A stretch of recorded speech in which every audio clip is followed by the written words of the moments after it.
Why was the tree of life so important? Think about that carefully.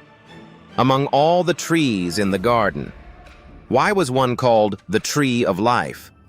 Why was it mentioned at the beginning of the Bible, and then appear again at the very end? Coincidence? Or something deeper? The tree of life is one of the most fascinating symbols in Scripture, yet many people overlook its significance. They focus on the forbidden fruit, the serpent, the temptation. But quietly standing in the background is another tree, a tree connected to life itself. Now pause for a moment. Why would life be represented by a tree? Why not a mountain? Why not a river? Why a tree? Because trees are unique. They grow slowly. They remain rooted. They produce fruit. They provide shade. They endure through seasons. And maybe that symbolism was intentional, because life itself follows a similar pattern. Growth is rarely instant. Strength develops over time, and healthy roots often determine future fruit. Think about that carefully. People admire visible success, visible growth, visible achievement. But trees remind us that what happens beneath the surface matters just as much. Roots are invisible. Yet without roots, the tree cannot survive. And maybe that is one reason the tree of life remains such a powerful symbol. It points to something deeper than appearance, something deeper than temporary success, something deeper than external achievement. Now think about the story itself. The tree of life stood in the garden from the beginning. It represented access to life, not merely existence. Life in its fullness. Life connected to its source. And perhaps that is the deeper meaning many people miss, because humans often confuse being alive with truly living. People chase success, status, possessions, recognition, yet still feel empty, still feel restless, still feel disconnected. Why? Because life is more than survival, more than accumulation, more than achievement. And maybe the tree of life points toward that reality. Now consider something interesting. After humanity left the garden, access to the tree of life was lost. Think about that carefully. The story is not simply about losing a location. It is about losing access, losing connection, losing something that was once freely available.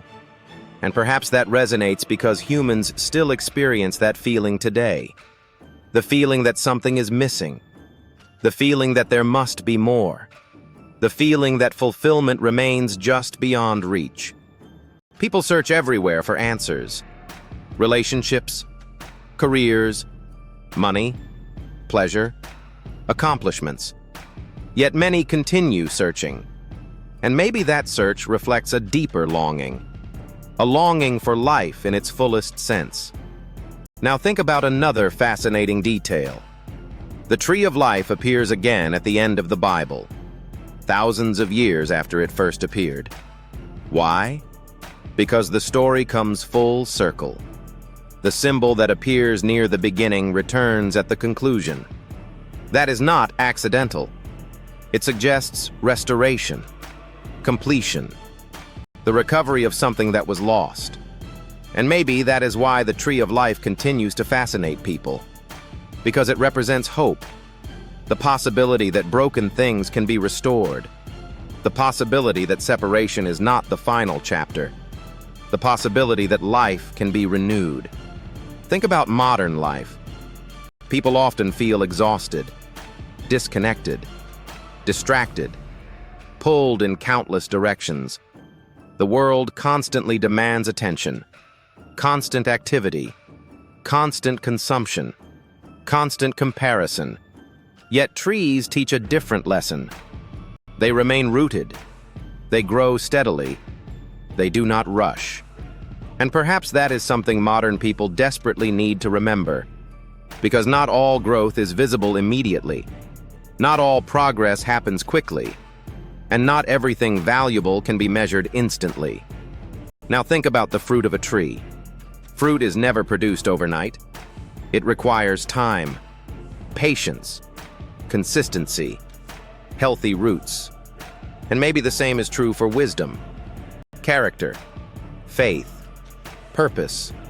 People often want immediate transformation, immediate success, immediate answers. But meaningful growth usually develops slowly, quietly, one season at a time. That is how trees grow. And perhaps that is why the tree of life became such a powerful symbol.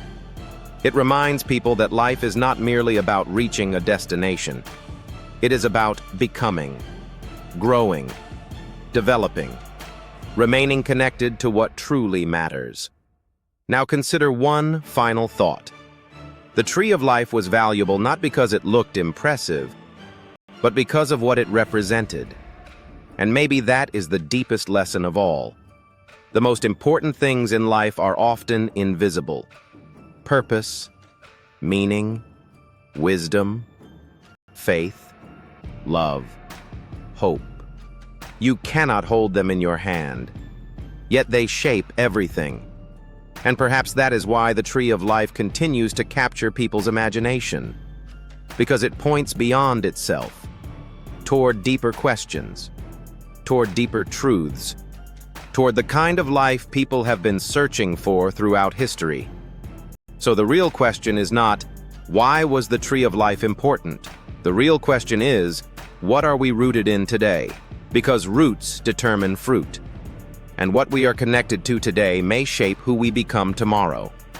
Think about that carefully. If this message made you think differently, subscribe to Grace Unseen for more hidden biblical truths, deeper meanings, and powerful lessons from Scripture that most people overlook.